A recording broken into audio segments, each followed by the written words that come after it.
I've been all over this world.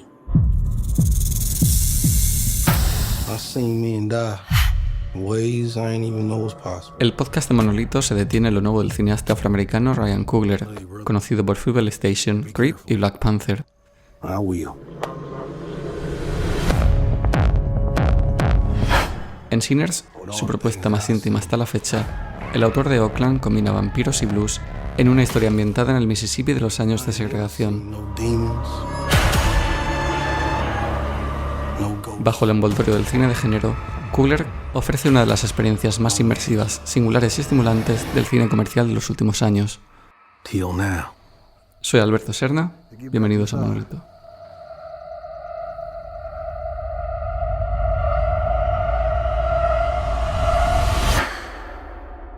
Let me in, man. Sergio, bienvenido a Monolito, ¿qué tal estás? Hola Alberto, pues siempre que estoy aquí muy bien. Hoy hablamos de Sinners, Los Pecadores en su título en España y Pecadores en Latinoamérica.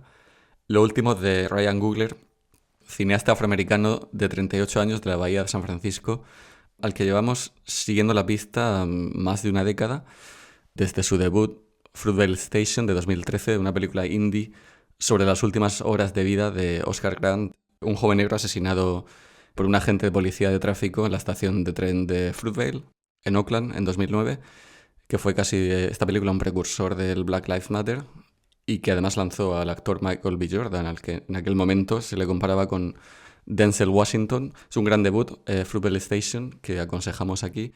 Después de esto, después de esta ópera prima, Coogler dio el salto a Hollywood con dos títulos: Creed, un spin-off drama sobre un joven boxeador, hijo del mítico Apollo Creed, interpretado también por Michael B. Jordan, y Black Panther, quizás la película que más conozca nuestra audiencia, esta adaptación del cómic de Marvel sobre el primer superhéroe negro que se convirtió en un fenómeno cultural y triunfó tanto en taquilla como entre la crítica.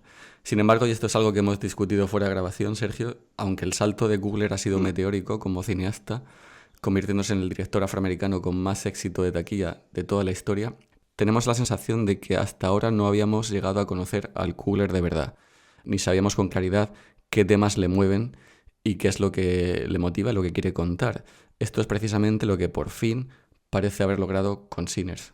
Así es, así es. Bueno, sigue siendo un director bastante joven, estamos hablando de una persona que no ha cumplido todavía los 40 años, pero sí, tuvo una pausa en el universo Marvel, que supongo que le vino muy bien a su economía, pero que no le benefició tanto de cara a eso, a ser considerado pues un autor prometedor, ¿no? Entonces, bueno, yo creo que con esta película por primera vez, bueno, después de haber hecho Creed, que era una película bastante apreciable, yo creo que aquí es donde ya por fin da un golpe a la mesa y se nos revela como un cineasta con bastante potencial, ¿no? Capaz de hacer películas para un público amplio que hablan también de temas personales que a él le interesan. Es complicado cuando trabaja uno dentro de los estudios dar salida a una expresión más autoral, sobre todo hablando de Marvel, y aunque coescribió Creed en su momento y Black Panther, suele ser difícil, ¿no? Sobre todo en las películas de Marvel suelen ser encargos que anteponen más a los actores que a los directores. Totalmente, es verdad que, claro, tú lo has apuntado bien, él colaboró en el guión de Creed, que eso ya denota pues un cierto nivel de implicación. Y evidentemente, pues creo que su presencia en las dos películas de Black Panther, especialmente en la primera, que es con diferencia la mejor, supuso una mejora, ¿no? en la saga de películas que ha hecho, ¿no? Este estudio.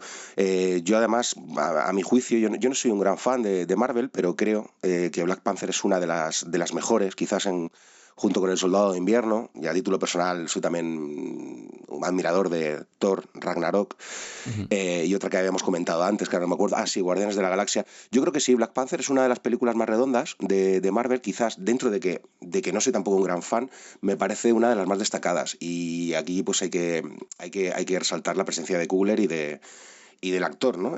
Chadwick Boseman, ¿no? Era creo que el título. Sí, que falleció. Que falleció tristemente con 44 años, creo que tenía.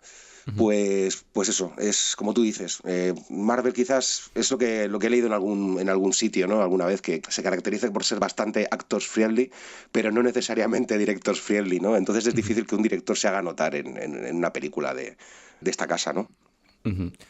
Bueno, pues en Sinners, la última película de Coogler, el director sigue abordando personajes y tramas ligadas a su cultura, pero aquí suma vampiros, gángsteres, familia, espiritualidad y música blues en el contexto del Mississippi de los años 30.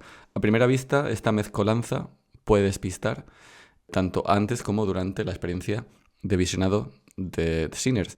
Pero cuando uno entiende de dónde viene Coogler, e incluso sin necesariamente saber mucho sobre él, esta película se antoja personalísima, por no decir que es un viaje existencial y un ejercicio terapéutico del propio director como autor afroamericano de éxito. No sé si a ti esta película te despistó, Vampiros del Blues, o si ves continuidad e interpretaste que esta es la obra más personal de Coogler hasta la fecha. Bueno, ya así a bote pronto, pues esta descripción que acabas de hacer es el tráiler perfecto, ¿no? Esta mezcolanza de ingredientes, obviamente, pues es muy sugerente para cualquier fan del género, ¿no? Ujú. Y al final, pues introducir, pues eso, vampiros en esa ecuación, blues, Mississippi, años 30, gangsters, pues parece una fórmula infalible, ¿no? Ujú. Entonces, bueno, yo sí que conocía ese dato. Es una película que yo creo que, bueno, aquí ya lo estamos desvelando, pero creo que conviene verla con los ojos, con una mirada virgen y sin haber escuchado nada. Pero quizás, bueno, y esto comienzo a adelantarlo, creo que acaba, como muchas veces, siendo una de esas películas en las que los ingredientes no hacen necesariamente el plato, ¿no? Yo creo que es una película que acaba siendo ahogada por esta cosa así como, por esta ocurrencia. Mucha gente dudó de esta decisión, gente muy cercana a Coogler, cuando le escucharon hablar de una película que consistía en vampiros y blues. No lo vieron claro. Parece ser que más de una persona en el entorno de Coogler le invitó a pensárselo mejor, pero es lo que él quería hacer. Es la primera vez que ha podido escribir y dirigir una historia que le nace de dentro, sin partir de historias ajenas ni personajes heredados, sobre temas que le atañen y le importan, como su cultura, su gente, sus antepasados, con mucha música y cine de género. Fruitvale Station, este debut del que hemos hablado hace unos minutos, fue una adaptación muy potente sobre un caso que marcó a la comunidad afroamericana en Oakland, de donde es él, pero no era una historia suya, no era una historia en primera persona. Creed y Black Panther, aunque las llevó adelante con mucha habilidad y enorme éxito, fueron encargos, bien solventados pero no elegidos. Si hubiera tenido la opción, seguramente no los habría hecho. Con Sinners, por primera vez vemos a Coogler hablando con libertad en una historia que no solo le pertenece, sino que parece haber necesitado contar, posibilitada por el éxito financiero de sus trabajos anteriores, obviamente. Y por cierto, no solo ha podido contar esta historia personal, sino que además ha conseguido un nivel de control creativo y condiciones contractuales que muy pocos directores logran hoy. Sí, sí, así es. Yo creo que esto, bueno, esto tiene como una historia detrás, a mi juicio, pero efectivamente, después de una larga guerra entre estudios para quedarse con el proyecto, que ya había iniciado el propio Coogler con su mujer a través de su productora Proximity Media, creo que es. Ujú. Pues eso, la verdad que la cosa fue bastante rápida porque el proyecto se puso en marcha en enero del año pasado y en abril estaban ya rodando. Entonces, yo creo que aquí hay una historia detrás.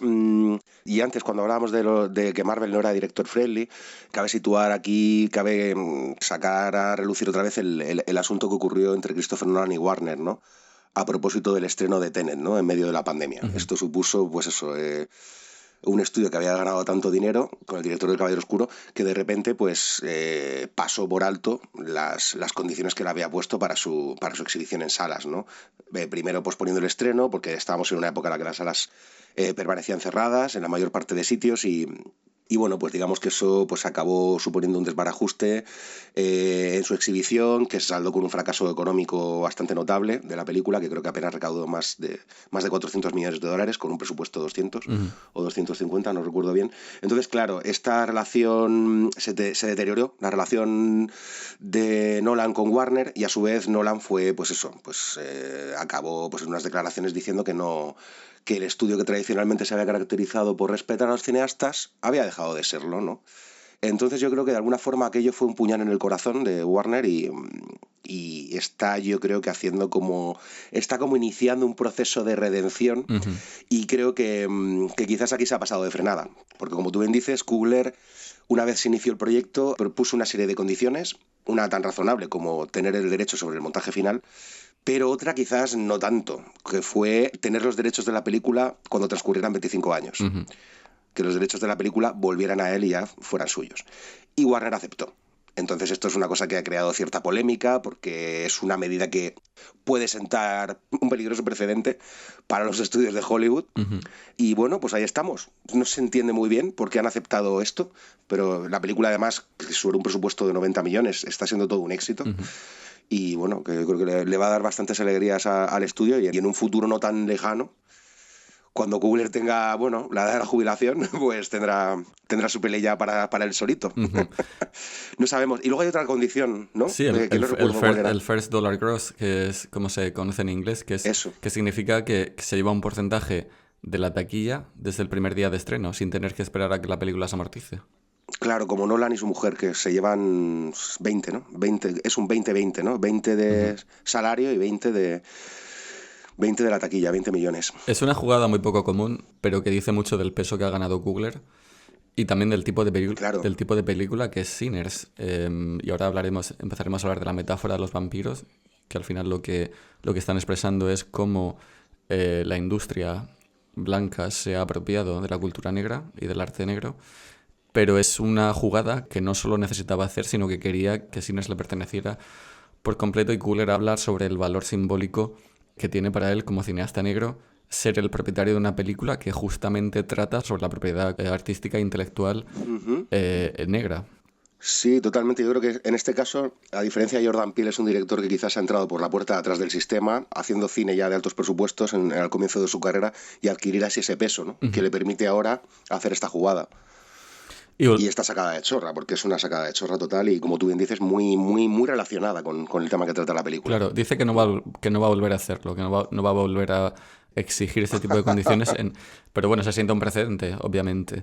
Y volviendo a lo que comentábamos antes sobre esta película siendo una especie de ejercicio terapéutico para el propio Coogler, que también firma el guión de la película, en una entrevista sobre Sinners, al escucharlo, se le notaba visiblemente emocionado, le costaba contenerse al contar cómo Spike Lee en su momento tuvo que ir pidiendo dinero a figuras negras famosas como Michael Jordan o Magic Johnson, Prince, para poder terminar Malcolm X, una película sobre uno de los estadounidenses más importantes de toda la historia.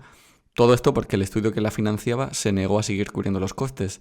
Y sin embargo, Coogler ha contado con un presupuesto de 90 millones y ha exigido todo esto que hemos comentado para hablar de una película de vampiros del blues. Y esto, más que orgullo, casi que le pesa de alguna manera, como si llevar esta cifra encima le hiciera más consciente de lo que significa dirigir hoy una película como Sinners dentro del sistema, pero tratando de contar algo íntimo y profundamente ligado a su historia como afroamericano en Estados Unidos.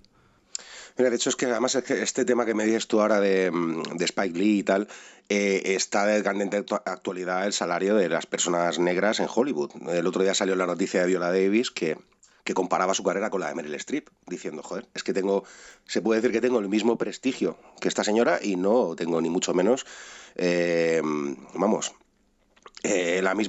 mismo patrimonio. O sea, también hace tiempo salió la noticia de aquel mítico secundario de Hollywood que tantas alegrías nos ha dado, o por lo menos que ha participado en tantas películas que todos adoramos, ¿no? Como Jimon Hunsu, aquel actor que salió a la luz con la amistad de Spielberg y que se convirtió justo en el ojo derecho de Máximo en Gladiator. También estaba luego por ahí La Isla, de Michael Bay. Y bueno, es un actor secundario que todo el mundo ha visto. Y salía también hablando de eso, de que dice, joder, es que me quedo con las migajas, o sea, no gano lo suficiente, no, me la han colado 1000 veces, haciéndome trabajar más, por mucho menos, y esto está de bastante actualidad, y esto lo comentábamos tú el otro día, ¿no? Como que nosotros, desde nuestra cultura, a lo mejor nos parece difícil entender el racismo atávico que hay en un país como Estados Unidos, ¿no? Donde parece que es algo... Exactamente. Es que además este actor precisamente hacía unas declaraciones bastante demoledoras en este sentido, ¿no? Hunsu, que decía que él ya daba por hecho que esto era una cosa que no tiene ninguna solución, que él ya vivía con ello. Dice, yo simplemente vivo con ello, lidio con esta situación de injusticia. Y claro, pues nosotros a lo mejor desde nuestra vida a lo mejor relativamente privilegiada no entendemos que allí, que en un sitio como Hollywood, al que se le presupone esta cosa progresista, ocurra esto. Y sí que ocurre.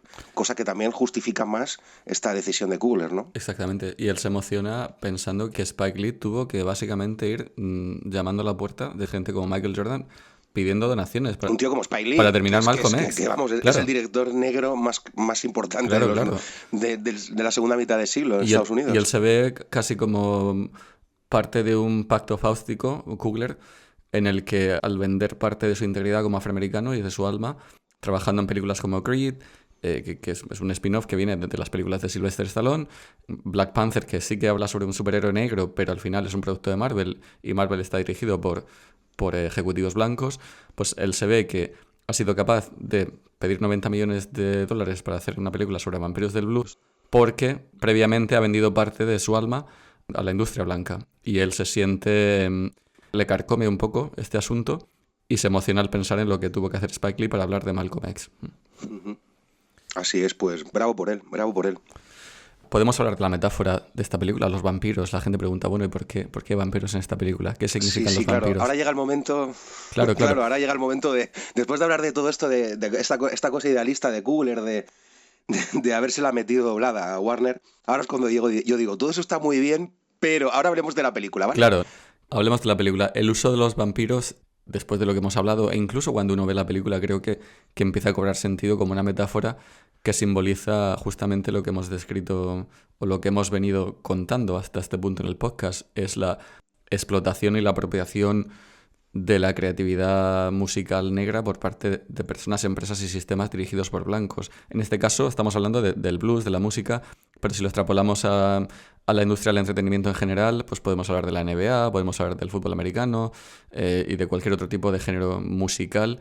Mencionábamos a Kendrick Lamar en el episodio de The Brutalist, sobre cómo él también metafóricamente expresó el hecho de que a los negros en Estados Unidos los usan como entretenimiento, como un juego, y por eso ponía los controles de la PlayStation en el césped de su show en la Super Bowl.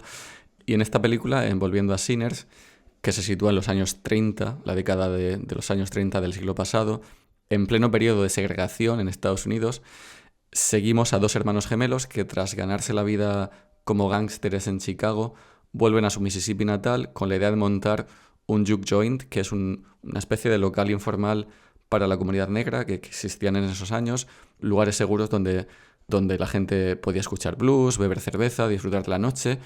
Y en esta película todo fluye con normalidad hasta que unos vampiros blancos se cruzan en su camino. Lo cual, claro, si no ha visto el tráiler o ha escuchado hablar sobre este tema de los vampiros, es un cambio al estilo de Abierto hasta el amanecer, ¿no? Es imposible de esperarse. Absolutamente. De hecho, la película para mí es Abierto hasta el amanecer. Tanto ya a un nivel ya de medida, pues es igual. Es como mitad película de gángsters, en este caso, de mafiosos en el otro, en el de la peli de Rodríguez y Tarantino, y mitad peli de vampiros. Pero la diferencia de Abierto hasta el amanecer, y aquí es cuando ya lanzo mi titular, en esta película no funciona. No funciona. Lo siento, Ryan, pero no. Pero lo que, sí funciona es lo que nos quiere contar, porque Abierto hasta el amanecer no tenía una capa subyacente, temática. No te quería contar mucho, salvo por entretenimiento. Porque sabes... Claro, pero sabe en qué campo de juego está. Ajá. Pero esta película yo creo que aquí... Y puedo entender que les aconsejaran a Coogler hacerla. A mí no me funciona. Habría sido una maravillosa película de videoclub. O ni siquiera de videoclub, una película comercial de los 90, si no hubiera tenido esta pretensión así como tan elevada de hablar de la cultura negra, pero a mí es que se me desbarra por todos lados. Quiero decirte, no veo una coherencia. Tú me la tuviste un poco que explicar, ¿eh? Este rollo del el final explicado, pues tú me tuviste que hacer un poco... Es verdad que yo no soy muy, muy rápido para pillar estas cosas, pero a mí creo que esta cosa que él pretende expresar está como muy mal articulada, de principio a fin. Yo esperaba algo más grandioso incluso. Yo esperaba algo más que me dejara como más compungido. Digo, hostia, acaba de hacer aquí con el envoltorio del cine de terror una metáfora sobre la comunidad negra y cómo han vivido los negros durante el siglo XX en Estados Unidos. No sé. Es precisamente eso lo que... el siglo XX. Sí, y es precisamente eso lo que... Desde siempre. Lo que él quiere comunicar. Él habla sobre la importancia del blues en la cultura popular como una de las mayores contribuciones, si no la mayor contribución en la historia de los Estados Unidos a la música popular, o sea, todo toda la música popular actual emana del blues, y para él es una historia que merece un nivel de épica y de grandeza que él consideró que a través del cine de género y del cine vampírico él podía expresar. Al final, los vampiros simbolizan la apropiación cultural de la música negra por parte de las industrias blancas, que se alimentan de esta producción creativa y cultural que no crean ellos, pero sí que quieren poseer. La transformación vampírica, el hecho de morder, también habla sobre esa apropiación espiritual, no solo económica, sino espiritual. Es decir, cuando los vampiros muerden no solo se apropian de la música, sino también del alma que hay detrás de ella. De hecho, el personaje, si te acuerdas, el personaje de la novia de Smoke, Annie, prefiere morir que ser convertida en vampira y vender su alma. Que creo que ahí se expresa la metáfora de una persona que ha decidido no venderse y no aceptar este pacto fáustico, que lo que hace es conducir a la inmortalidad. Y aquí dentro de la inmortalidad supongo que él quiere hablar de inmortalidad como persona que alcanza la fama, el éxito comercial o masivo, la aceptación del mercado mainstream. Al final también es interesante verlo desde el punto de vista de que venderse es aspirar a una vida mejor, por muy triste que suene, ¿verdad? Viendo cómo vivían los negros en los años 30 y todavía siguen... Hablabas tú bueno, hablamos de segregación, pero hablamos de una división en Estados Unidos que es atávica, ¿no? Es decir, si tú quieres vivir mejor como negro en Estados Unidos, tienes que venderte. Y esto es a lo que Coogler quiere llegar. Y por eso hablábamos de un ejercicio existencial y terapéutico, porque él no creo que se sienta muy a gusto con el hecho de que ha tenido que venderse para aspirar a una vida mejor, pero a costa de esa autenticidad y de la identidad de su comunidad. Y al final, bueno, estos músicos que se venden quizás se unen a un entorno blanqueado, ¿no? Que sugiere los peligros de la asimilación y de diluir la cultura negra para ser aceptados. No sé, todo esto es como yo lo interpreté, y sí que tonalmente es sorprendente que pase de una película de gángster a una película de vampiros, pero la metáfora del vampiro la entendí y a mí me funcionó. Pero también entiendo el hecho de que pienses que la suma de las partes no hace la película mejor.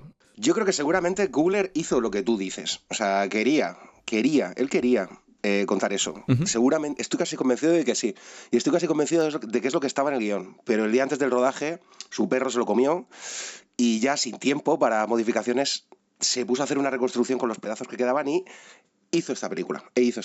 Porque sin duda, yo lo que noto es que ya me falla todo. O sea, a nivel de estructura, es como que está incluido en la película, pero no está desarrollado, no lo expresa, solo lo muestra, pero a través de retazos, de cosas así como muy... que son muy bocetos. O sea, es que ya de entrada el comienzo de la peli es confuso. La llegada del músico, ¿no? El Delta Slim creo que se llama, ¿no? El chico. Delta Slim. Sammy. Suena que sí. Sammy, Vale. Llega ahí, pues interrumpe como la misa del predicador y tal, que era su padre, creo. Es su padre.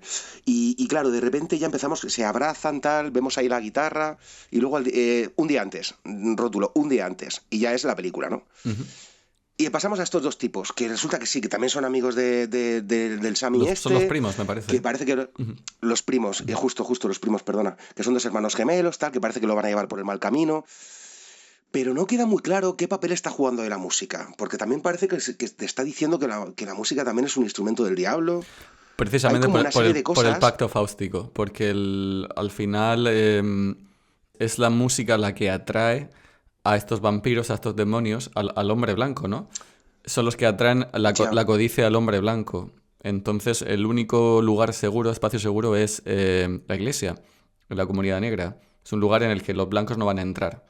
Y es donde se sienten seguros. Sí, pero yo creo que viene de ahí. ¿De dónde sale ese blanco? Ya, pero tío, luego el blanco ni siquiera te lo muestran que esté atraído por la música. Es decir, de forma random, cuando llevamos ya un rato de película, no sé si 40 minutos, vemos como unos indios persiguen a un blanco, que parece claramente pues un chiflado. Y bueno, ya si sabes que es de vampiros, ya das por sentado que es el vampiro, que empieza como a contagiar a todo el mundo. Pero claro, de repente aparece de forma random en la casa de unos blancos, que es que además de forma gratuita, porque ¿qué necesidad hay?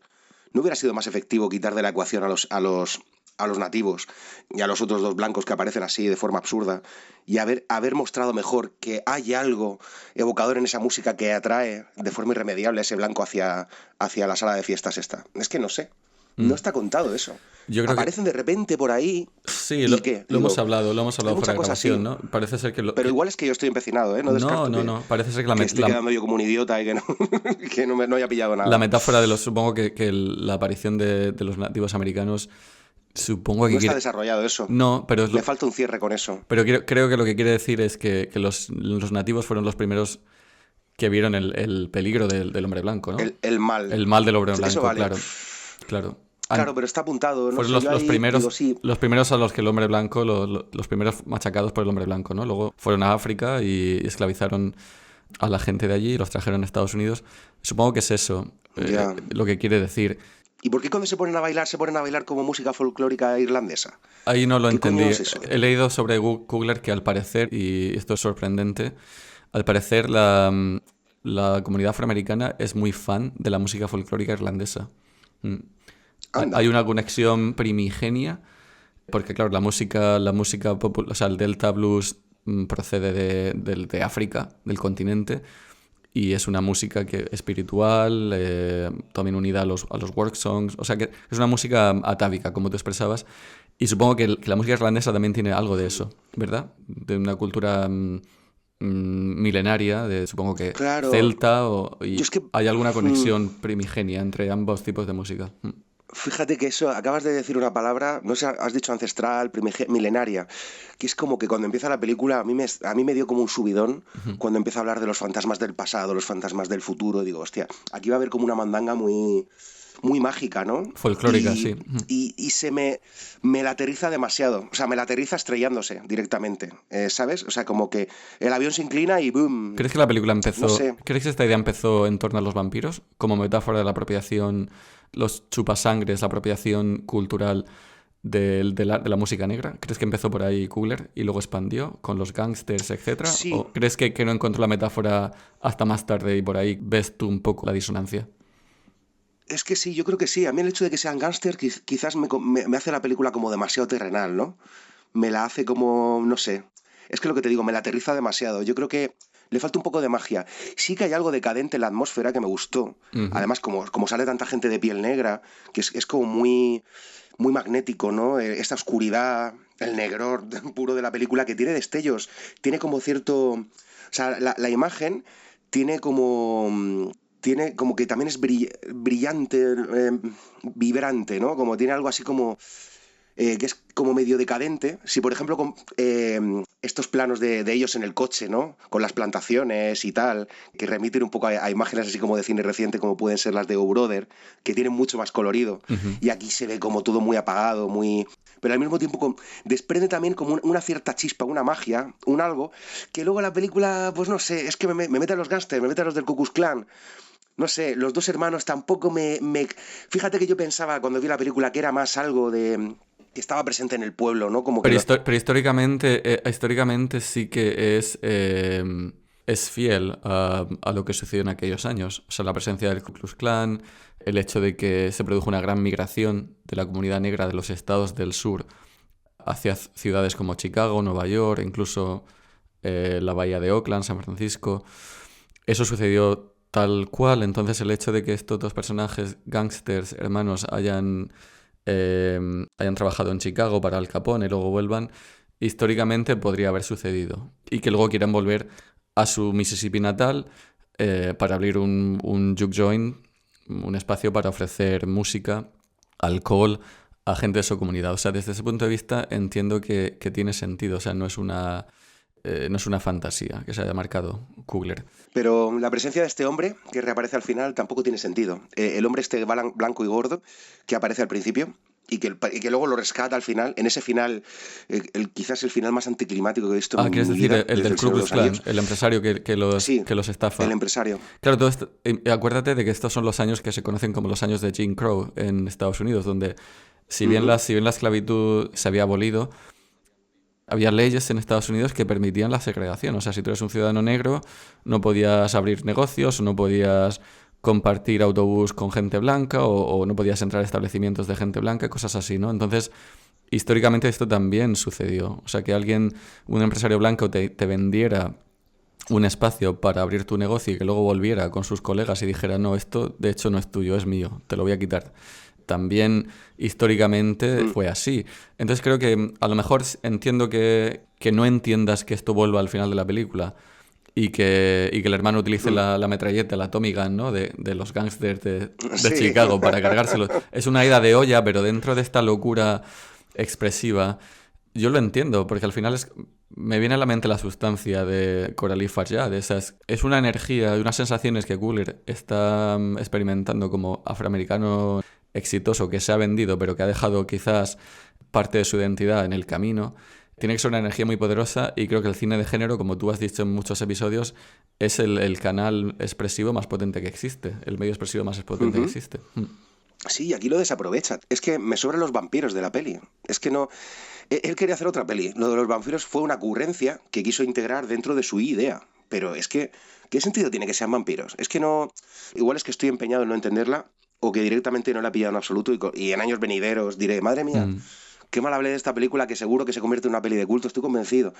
Pero no sé. En resumen, ya no es una cuestión de tratar de entender, sino que a mí como espectador no me llega como algo compacto. Me llega como... Pero es un pacto fáustico, un al final. collar de... Es un pacto fáustico. Y es una historia de apropiación de...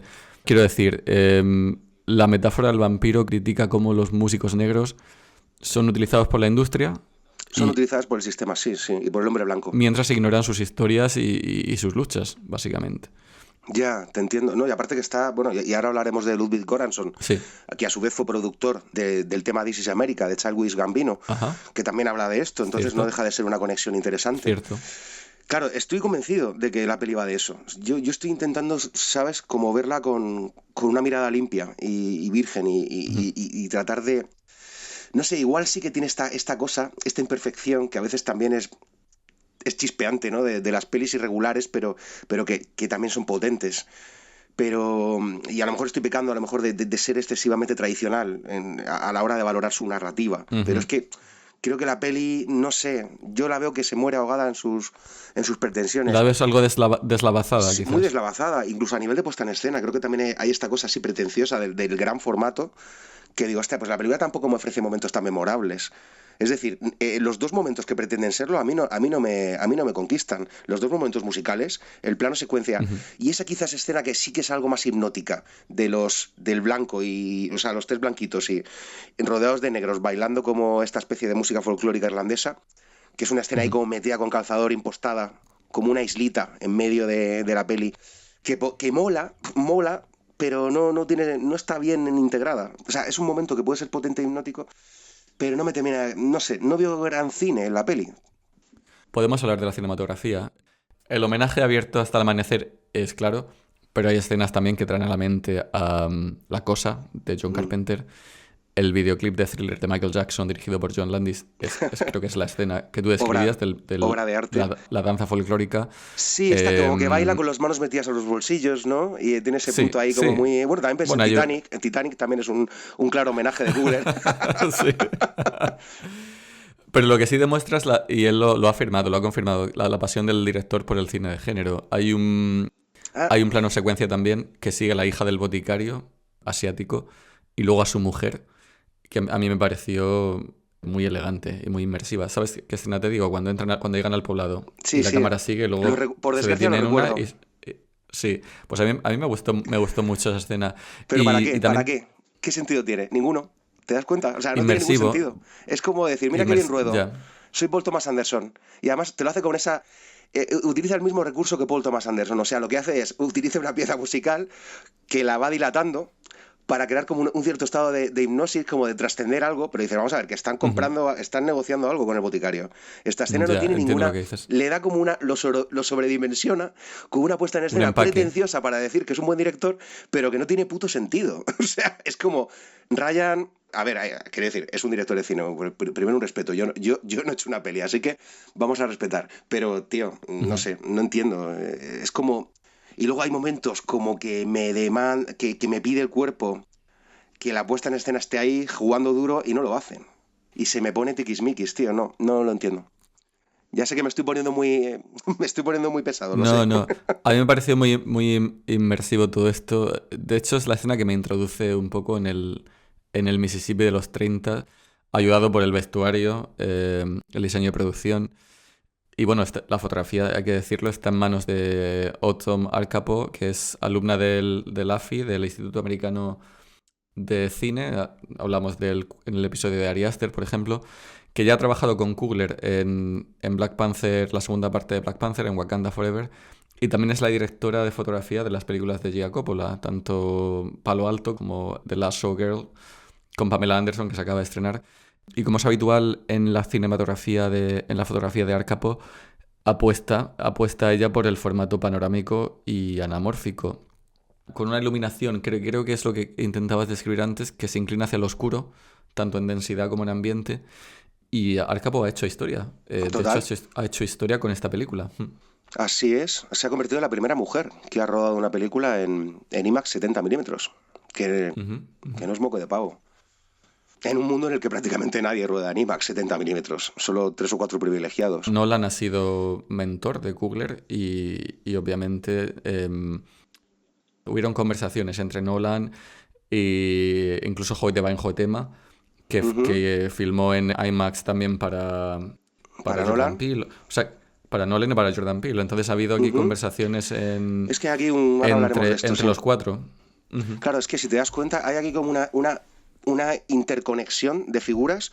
Goranson, Nolan, Jordan Peele, Ryan Coogler, estos cuatro, Hoytema, que trabajan los 5, mejor dicho, sí, estos 5. Es decir, Nolan también a su vez se convirtió en asesor de Jordan Peele para Nope, que también fotografió Hoytema, que a su vez, y a su vez también comparte, no es que me lío porque es que hay mucha conexión, ¿no? Está también Ludwig Göransson, que trabaja con Nolan y es compañero de colegio mayor de Ryan Coogler, que fue con el que empezó a petarlo. Y ha colaborado con Coogler en todas sus películas también. Ha colaborado, claro, son amigos. Ha compuesto todas las... Y también, como tú bien decías antes, es productor ejecutivo antes del programa, es productor ejecutivo de esta peli, de Los Pecadores. Y bueno, a ver, porque es que me pierdo con tanta cosa. Vale, estamos hablando de 3 cineastas, Nolan, Peele y Coogler, que han trabajado en formato IMAX, 70 milímetros, 15 perforaciones. Que es para que para que la gente se sitúe, pues es un formato, el formato más gigante en el que se puede rodar y proyectar una película. Y es un formato que aquí en España ni lo leemos. Quiero decir, en España lo que podemos aspirar a nivel de exhibición a ver películas en IMAX, pero en su vertiente de peor calidad, en su vertiente digital, DCP, que es lo que llaman IMAX Láser GT o Láser 2K o Láser 4K. Y en España, por ejemplo, pues para ver películas, eso las podemos ver en IMAX o en 70 milímetros, ¿no? Que hay disponibles pues 3 salas. 3 salas en toda España, el Fenómena de Barcelona y 2 salas que están en Zaragoza. Entonces, bueno, rodar en IMAX y en 70 milímetros encima, pues es como un logro que no está al alcance prácticamente de nadie. Aconsejamos que los oyentes visiten el Instagram de la directora de fotografía, Autumn Arcapo. Hay muchas fotos del behind the scenes de Sinners y la cámara de IMAX es gigante. Y es algo de lo que hablábamos ya con Hoytema en su momento. Pero sí, estuvieron viendo copias en 70 milímetros en IMAX de películas como 2001, Una Odisea del Espacio, Los Odiosos 8 de Tarantino, Tenet. Pero está, claro, Los Odiosos 8 no era IMAX, era 65 milímetros, ¿no? Es 65 milímetros. Es que hay un caca con esto. Claro, es que la IMAX, lo que hay que decir, claro, es que esto no lo hemos comentado, tú lo añadías, las cámaras son gigantes y hacen mucho ruido. Es decir, tú puedes rodar 70 milímetros con una cámara de cine, pero el IMAX se rueda con una cámara de la casa IMAX. Y ya sobre eso tú ya estás grabando en un gran formato. No, ya a Coogler al final le encantó el formato y sintió que encajaba a la perfección con esta historia que mezcla vampiros, blues y la vida en el sur profundo de Estados Unidos durante aquellos años de segregación. Y lo que ha apuntado aquí también, que dijo Coogler, es que una historia como esta, sobre cultura afroamericana, música, familia y memoria, merecía este nivel de épica grandeza y ser filmada en IMAX y en 70 milímetros. Así es. Sí, hay tomas que están rodadas en 65, pero desde luego sí, es una cosa que yo creo que ya empezó a ponerla de moda Paul Thomas Anderson, ¿no? Porque al final estos grandes formatos, de los que el mítico director de Lawrence de Arabia, David Lean, era un gran amante, empezaron ya como a utilizarse para hacer películas más intimistas, que era una cosa que ya introdujo Paul Thomas Anderson en The Master y que era llamativo, o incluso su amigo Tarantino cuando hizo Los Odiosos 8, que era como a priori una película que no se prestaba a un formato que habitualmente se atribuía a películas donde se veían grandes paisajes, ¿no? Entonces yo creo que esto se está empezando a incorporar por cineastas que a lo mejor quieren como llevar más lejos historias que a priori como esta, por ejemplo, que transcurre en un lugar cerrado y que no tiene realmente grandes planos así como bucólicos de paisajes y los que tradicionalmente se prestaban a esta tecnología o al formato panorámico directamente. Y en cuanto a la fotografía de esta película, porque sí que utiliza luz que favorece una exposición baja. Total. Que haya más intimidad en los planos de personajes. Sí, a mí la foto me gustó muchísimo precisamente, y esto es algo que también llevó a cabo Hoyt van Hoytema en Tenet, ¿no? Cómo subexpone los rostros negros, que hay una fuerza expresiva alucinante. A mí me gustó mucho. Es verdad que sí que es, y el póster también lo adelanta, es una fotografía donde destacan mucho los naranjas, especialmente en el interior del local, algo que también tenía, por otro lado, la foto de Guillermo Navarro de Abierto hasta el amanecer, que era también muy naranja. Era muy, muy naranjita.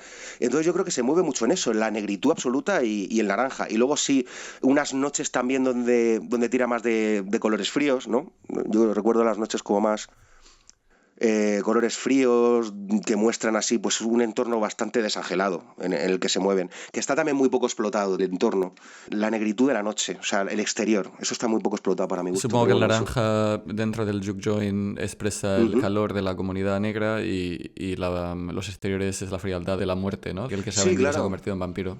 Sí, total. La calidez del hogar y frente a eso, a la oscuridad, a las criaturas de la noche y toda esa... Y luego tenemos la banda sonora de esta película, que es un homenaje y una inmersión profunda en el alma musical de los estados negros del sur, de los Estados Unidos, sobre todo del Delta Blues del Mississippi. Se llama Delta Blues porque se originó en torno al Delta del Mississippi. Y está compuesta, esta banda sonora, por el bueno y talentoso Ludwig Göransson, al que hemos mencionado varias veces ya en este episodio, colaborador habitual de Coogler, desde que se conocieron en la universidad, como tú has apuntado, y ahora también el sueco favorito de Christopher Nolan, con el que ganó el Oscar a la mejor banda sonora en Oppenheimer. Bueno, a ver, vaya por delante que no soy musicólogo y tal, solo soy un gran amante de la banda sonora. Y así, a bote pronto, la sensación que tengo con este señor, un hombre que acaba de cumplir ahora 40 años, pero que lleva ya una carrera de 15, un carrerón, Göransson. De 2 Oscars, 2 premios Grammy, por el tema... porque, bueno, como hemos dicho antes, trabajó con Childish Gambino, con Glover, trabajó en This is America y recientemente ganó el Oscar con Oppenheimer. El anterior fue con Black Panther de Coogler. Y bueno, pues esa es básicamente, yo creo que una figura que va a marcar la tercera edad de oro de la banda sonora, o sea, la tercera etapa de la banda sonora en el cine. Es decir, esto es como el antes de Cristo y el después de Cristo, ¿no? Es decir, hubo una época donde la banda sonora era John Williams. A ver, podemos hablar de los precedentes del cine, no los años 30, 40, 50, pero el tema de la banda sonora, en aquella época no se editaban las bandas sonoras, no tenían tanto predicamento. Había grandes compositores, pero básicamente el primer compositor importante y conocido por la gente fue John Williams, ¿no? Y hubo una época en la que la banda sonora, pues él era como la figura preponderante, ¿no? Luego, evidentemente, pues estaba James Horner, James Newton Howard, Howard Shore...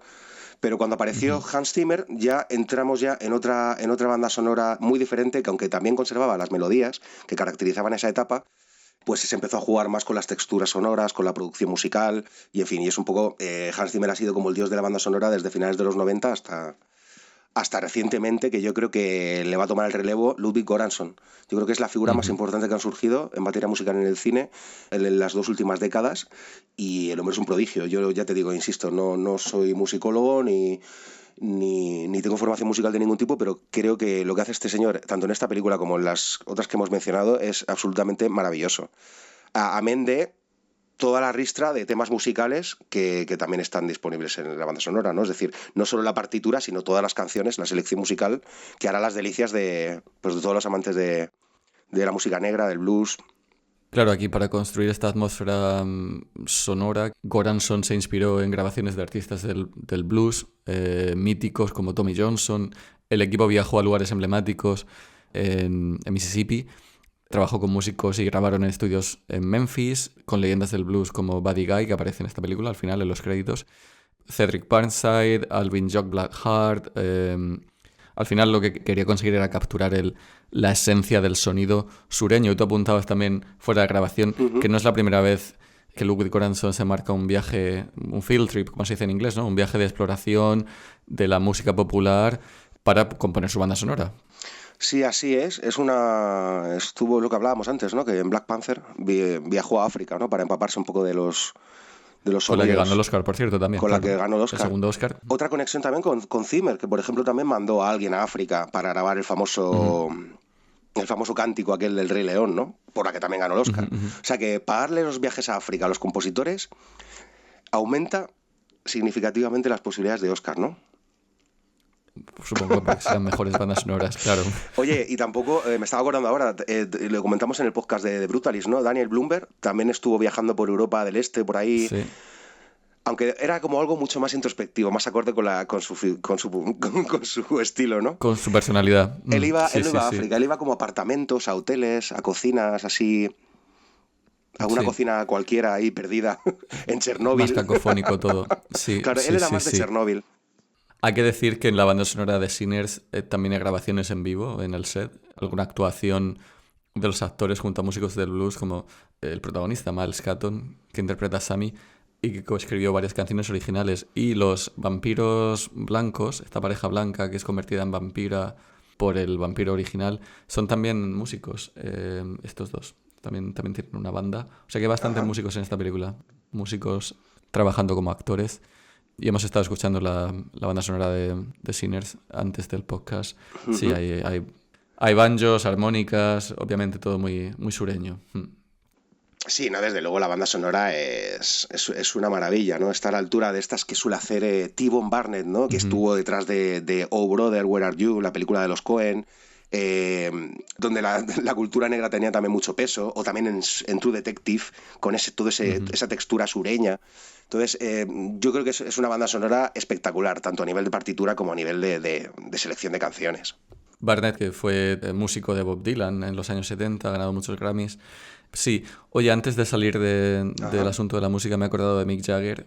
Siempre se decía, ¿no?, que habían vendido su alma al diablo y por eso parecían que no envejecían. Y bueno, para volver a convencerte sobre la metáfora del vampiro que quiere expresar aquí, pues hablaba mucho de aquello, ¿no?, de sus majestades infernales, satánicas. Sus satánicas majestades. Sí, eso y los cambios de sangre. Bueno, a ver, Alberto, yo también, a mí en realidad el programa me encantó, solo estoy interpretando mi papel, ¿sabes? Soy tu némesis en este programa, pero... Desde el punto de vista canónico del cine, desde el punto de vista canónico de lo que tú entiendes como cine, ¿te ha parecido un poco que le faltaba algo? A ver, es que en ese sentido también estoy un poco desdibujado, no tengo solo una postura clara. Es decir, yo considero maravillas auténticos bodrios. Hay películas, no sé, por ejemplo, a mí me gusta mucho... esta película de Tony Scott, escrita por Richard Kelly, horrorosa, Domino, ¿no? Que es una película que no hay por dónde cogerla y me encanta. Es solo que aquí no creo que sepa rascar los restos del naufragio, ¿no? No creo que sepa utilizar los restos del naufragio para hacer algo que a mí que conecte con mi sensibilidad, por así decirlo. Pero no descarto que la película... No descarto que vea la película con otros ojos en el futuro. Porque desde luego, o sea, por ejemplo, no es una película que me horripila hasta el punto de decir, no quiero verla. Es decir, tiene los suficientes ingredientes sugerentes como para que me llame la atención. Y de hecho el propio Coogler me cae bien. O sea, bueno, caer bien, siempre lo estamos hablando, ¿no? Como que muchos cinéfilos... Pero se le ve una persona íntegra, sí. Sí, además esa postura a lo mejor que tiene como sindical, muy de izquierdas, simpatizo con eso. O sea, y me gusta que haya jodido al sistema, me gusta que se le haya metido a Warner, me gusta, ¿sabes? No sé. Y ya te digo, la película tiene elementos sensacionales, pero es que me invoca tantas películas que me gustan infinitamente más. Y aquí aprovecho para recomendar la maravillosa Los viajeros de la noche, de Kathryn Bigelow, cuando hacía buen cine, antes del Oscar, que es una película donde creo que también hace una mezcolanza extraña de vampiros y acción, y cine de acción, con un tono garrulesco. Entonces sí que hay esa cosa como cine de terror, pero garrulesco, pero con toques así que también es un poco el corazón del ángel, el tema Mississippi y tal, del corazón del ángel. Tiene como demasiados elementos fascinantes, pero Oh Brother, Abierto hasta el amanecer, incluso The Faculty, aquella escena de los bolis que a su vez homenajeaba la cosa. Tiene como muchas cosas que molan, pero no me mola la peli. No sé, no me mola. Y seguro que habla de lo que tú dices que habla, pero yo no lo veo. Es que veo que la obra maestra que no podía haber sido. No me gusta utilizar la expresión obra maestra, pero veo el peliculote que podía haber sido y a mí no me convence. Pero entiendo que en un páramo en el que estamos, pues la gente flipe con algo así, porque es de admirar también. O sea, la idea mola, es una propuesta chula y la verdad que, pues eso, hace que recibamos con los brazos abiertos. Pelis así. Pues me parece un buen momento para poner fin a este episodio sobre Sinners, una de las experiencias más inmersivas y estimulantes del cine comercial actual y sobre todo una propuesta íntima y llena de matices por parte de su cineasta que nos ha parecido por lo menos importante e interesante comentar hoy en Monolito. Nos citamos en el próximo episodio, Sergio, y hasta entonces que sigas disfrutando del cine. Sí, y de los pecadores. Adiós, Alberto. Adiós.